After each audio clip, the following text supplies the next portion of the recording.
Everyone wants to be successful. It's a basic law. Ask a kid, and they'll tell you the ultimate goal is to be successful. The word success means different things to different people. According to L. Nightingale, The Strangest Secret, he says, success to a school kid means getting an A on his paper. To a salesman, success means closing a sale. What does success mean to you? We live in an era, the technology era, where lives of everyone can be transparent for all to see. We want what others have without considering the consequences. The latest definition of success is down to watching others post their victories, and then we're wanting to one-up them. Like the competition for success has been bogged down to a fashion contest. Imagine the insanity of a fish who is clearly upset for not being able to climb a tree, or a gorilla for not being able to swim across the ocean. Why do we insist on fitting a square peg into a round hole, imitating the lives of people who vastly differs from ours? A person of conservative nature tries to blend in, talks, walks, and acts like they belong in a space that clearly doesn't approve of their approach, all thinking that someday they will morph into being like the masses. Individualism has become a curse, something that no one is willing to endure, as the masses might not agree, and then, of course, the end result might be cancellation of all that you have. What has our lives turned into?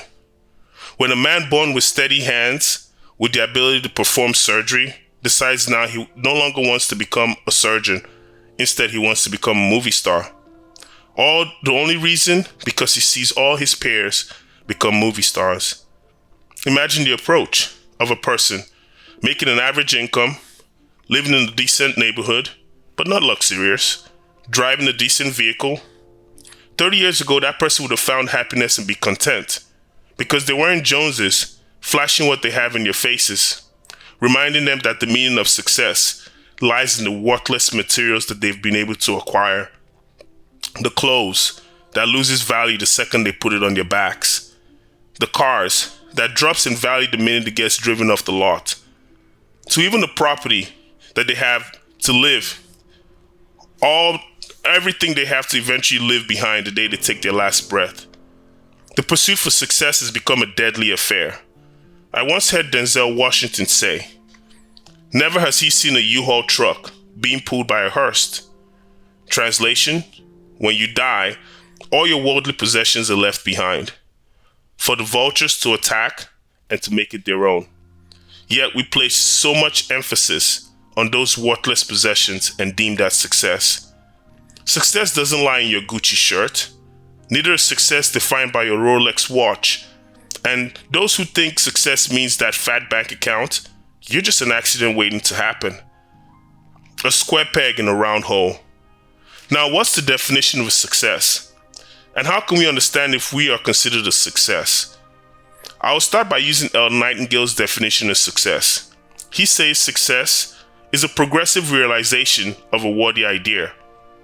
And I take that to mean if you have an idea that is a burning sensation that states this is your contribution to the world, and then every day you wake up, you work religiously towards that, regardless of the struggle or regardless of the outcome, then you are indeed a success. I recall times where I had an idea. I had a goal in mind, something I wanted to do. And I shared those ideas with my friends and my family. And the question that followed, now maybe that was out of love, I'll never know. But those questions were, how do you plan to do that? And anytime they asked that question, my mind started to slowly work against me. And soon enough, when I couldn't figure out the how, I decided maybe it's time to take my idea and bury it in the deepest part of my mind, never to allow the world to see that gift. I had a chance to share. Success. A progressive realization of that idea. When the world calls you crazy and asks you why you're building an ark when you live on dry land, that's what success looks like. Your ability to know the future by understanding that you are in control of it. You will create it. To fit your narrative, therefore, I would like to share with you today Three surefire ways to know that you're on the right path to success in your life. Number 1, imagination. Imagination has been dubbed the preview to life coming attraction. Imagination is you allowing your light to shine. Let there be light, you say, and there was light. Your imagination is unique only to you. I call it your special gift from God to show why you were placed on earth. I spoke on my video about Job, the man who was after God's heart. I liken Job to God. Social media posts for likes. Now let me expand on this. A divine being, if he appeared today in flesh, will make you terrified. Imagine being alone at home, and then suddenly a huge white light shows up, and you hear a voice coming from the light.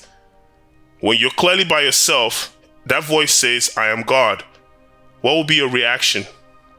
Will you look at the drink in your hand and wonder if it was spiked? Or will you run towards the door and run out of that house screaming? Clearly, everyone wants to believe in a God of their choice, their divine being, but no one is ready to meet God in its true form. That's why in all reality, that divine being resides in all of us, and he shows his plan for creation through our imagination. And our sole purpose is to bring that imagination to life, so everyone can say, "Wow, what a wonderful creation." How many times do we marvel at the artwork? Some great musical performance. How many times are we moved to tears by something so beautifully put together? We give credit to everything, but the fact that this was all due to imagination of the Creator, which is you, is something that we always forget to give credit to. Instead, we suppress our imaginations. And the reason we do that is because we were so busy trying to help others bring their imagination to life. All for a few pennies that we get every other Friday. Our excuse?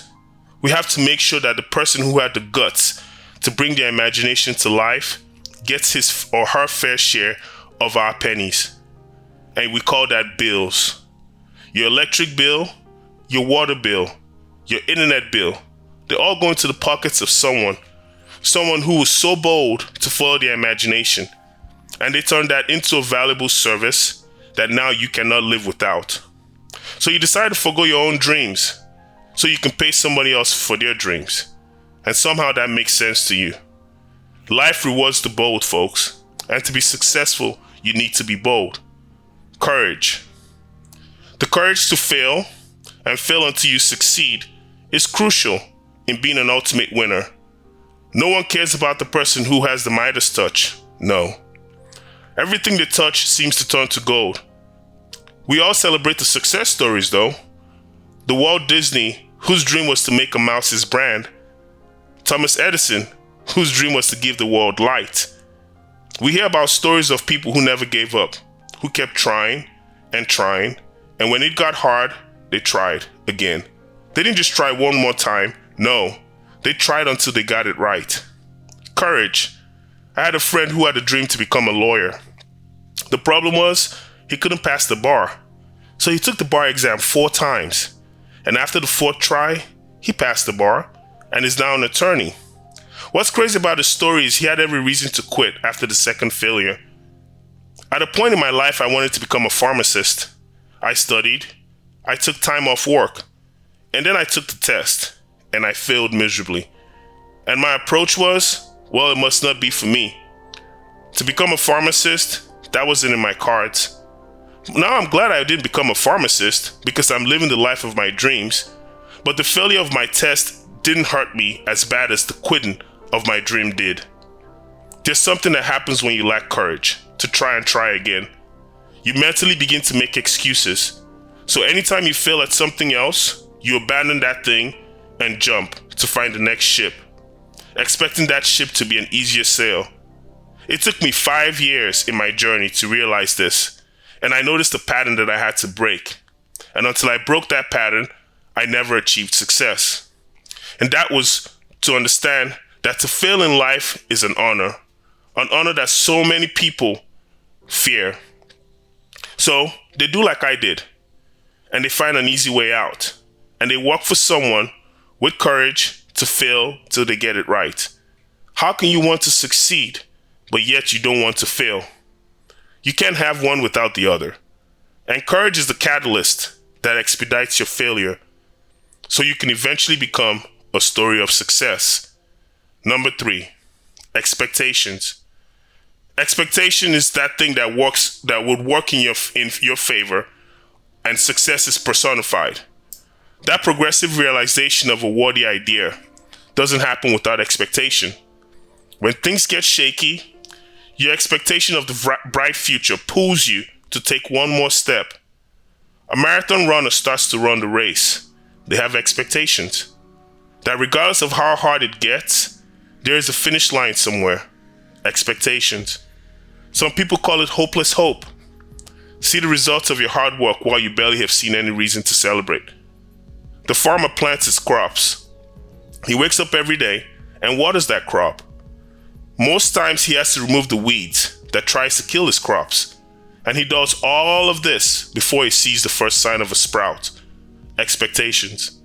When you're working on your dream, when the world is moving at its rapid pace and everyone says, when will you do something meaningful? Yet you carry on because your dream is only meaningful to those who has it. And you know, one day it will pay out. And the world's response will be, wow, we knew you could do it. Expectations. Even though that's not what the entire time they were saying when you were busy working on your dream. Expectation gives you the strength to go on. When you know that you must do what you do now because this is what's required for you to be successful tomorrow. To achieve your goals and dreams tomorrow, you must make the sacrifices today. No one has ever achieved success without expectations. Even the lottery winners that we consider lucky bought their tickets with the expectation that they will win the grand prize. Success goes hand in hand with expectations, but your expectations must be positive. You can expect both positive and negative results and become successful. There is a saying that I hate so much that says plan for the best but expect the worst. And when I hear that statement, it makes my heart hurt. So what I'm going to ask you is this. I'm going to say kill that statement in your vocabulary starting today. The sole reason why so many people don't achieve their success is that they're busy expecting the worst. Imagine telling your son or your daughter that you're planning for them to become doctors, lawyers, NBA players, movie stars, but your expectation for them is that they will one day become prisoners who will continue to be in and out of the prison system. What do you think the outcome of that situation will look like for your children? Sometimes the human mind is so intelligent, it plays devil's advocate. The goal is to protect us from disappointment and failure. That's where you become unique. You expect nothing else but the best. You're unique in the sense that you have the ability to dream, to imagine a future that you want, and be courageous enough to expect it to happen the way you saw it. Therefore, when you reach the finish line, you can say boldly, I achieved great success. Thank you for watching. Please don't forget to like, share, comment, and subscribe to my YouTube channel for more engaging content. I look forward to doing this with you guys a lot more. Peace.